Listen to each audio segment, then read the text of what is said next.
নমস্কার বন্ধুরা, live cooking চ্যানেলে সবাইকে স্বাগত জানাই। আবার একটা রেসিপি নিয়ে চলে এলাম। দেখতে পাচ্ছ এখানটায় মসুর ডাল এর বড়া আর চিংড়ি দিয়ে একটা তরকারি রেসিপি। তার প্রথমে চিংড়ি এনেছিলাম, সেটাকে কেটে ভালো করে নুন হলুদ মাখিয়ে দিয়েছি পরিষ্কার করে। এবার কড়াইতে তেল গরম করে দিয়েছি, দিয়ে বড়াটাকে আমি ভাজবো। তার জন্য মসুর ডাল ভিজিয়ে দিয়েছিলাম, সেটা কিছুটা আদা আর কাঁচা লঙ্কা দিয়ে আর সামান্য লবণ দিয়ে আমি বেটে রেখেছিলাম। ফেনিয়ে এটাকে ভেজে নিচ্ছি ডাল বড়া হিসেবে। এই বড়া দিয়ে আমি আজকের রেসিপিটা করব। দেখো এখানটায় বড়ার আকারে সব মসুর ডালগুলোকে আমি দিয়েছি, দিয়ে ভেজে তুলে নেবো একটু লাল লাল করে। দু একটা উল্টাতে গিয়েও একটু বেশি ভাজা হয়ে গেছে। এই রান্নাটা খেতে খুবই ভালো লাগে, বাচ্চা বড় সবারই খুব ভালো লাগবে। আর অনেক সময় ডাল তো আমরা অনেকভাবেই খাই, একবার বড়া করে এই চিংড়ি দিয়ে রান্না করলে খেতে খুব ভালো লাগে। ছোটোবেলায় খুব খাওয়া হতো, এখন আর তেমন হয় না, তবে অনেকদিন পরে মনে হলো, সেই জন্য এই রেসিপিটা তোমাদের সঙ্গে শেয়ার করলাম। এখানে বড়াগুলো ভাজা হয়ে গেছে, খুব ভালো করে তুলে নিয়েছি। এবারে সামান্য তেল দিয়ে আমি চিংড়িগুলোকে ভেজে নেব। এটা থোড়া চিংড়ি ছিল, লাফানো থোড়া চিংড়ি জ্যান্ত। এটা নুন আর হলুদ মাখিয়ে রেখেছিলাম, এবার সেটাকে ভালো করে ভেজে নেব।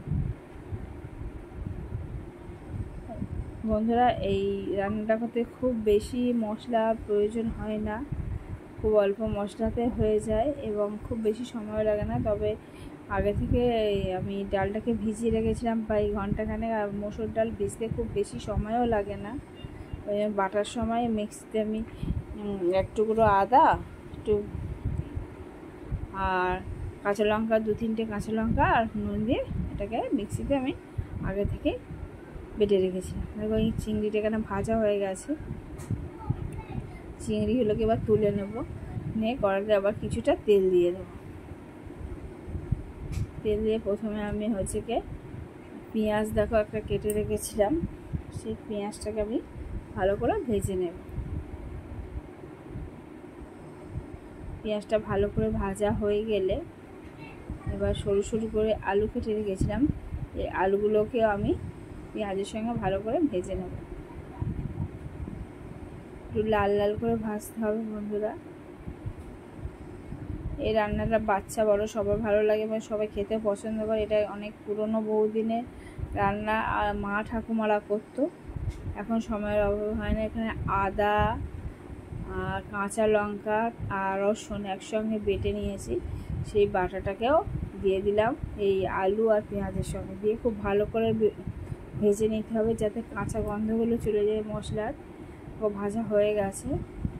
এবার আমি এতে সামান্য হলুদ গুঁড়ো দিয়ে দিচ্ছি পরিমাণ মতো, যেটা 1/2 চামচ, আর লঙ্কার গুঁড়ো দিয়ে দিচ্ছি 1/2 চামচ।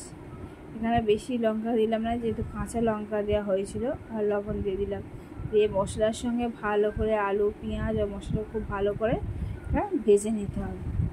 আর মশলাটা যাতে চুঙে না যায় বা পুড়ে না যায়, সেই জন্য এতে আমি একটু সামান্য জল দিয়ে নেড়ে চেড়ে নিচ্ছি। আর একটা টমেটোকে কুচিয়ে রেখেছিলাম, দেখো তোমরা দেখতেই পাচ্ছ টমেটোটা যাতে গলে হয়ে গেছে প্রায় অনেকটা, তাতে লবণটা আগেই দিয়ে দিয়েছিলাম। এখানটা আমার ভাজাটা মোটামুটি কমপ্লিট হয়ে গেছে। এবার আমি জল দিয়ে দেবো। এখানে কষানোটা খুব ভালো হলে খেতেও খুব ভালো লাগে।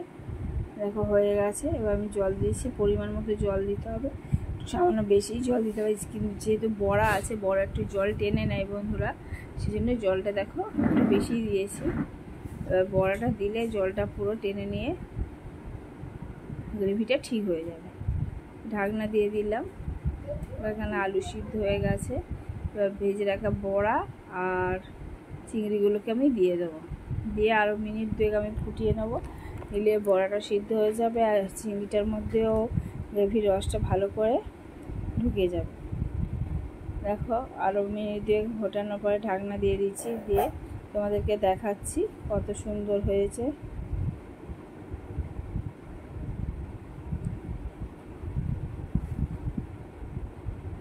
তো বন্ধুরা, আমার এই রেসিপি যদি তোমাদের ভালো লেগে থাকে, খুব সিম্পল রেসিপি কিন্তু খেতে খুব ভালো। এটা বহু পুরনো রান্না, তোমাদের সঙ্গে শেয়ার করছি। দেখো হয়ে গেছে, বললাম না রসটা টেনে নিয়েছে বড়াটা। দেখো রেসিপিটা অনেক গাঢ় হয়ে গেছে।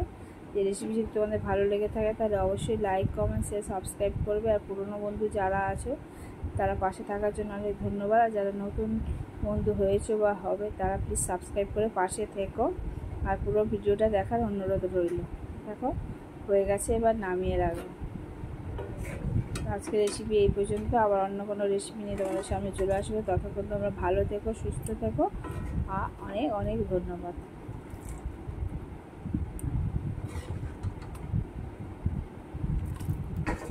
তোমরা দেখতেই পাচ্ছ কতটা সুন্দর হয়েছে। বাড়িতে অবশ্যই ট্রাই করো, দেখবে বাড়ির সবাই খুবই পছন্দ করবে।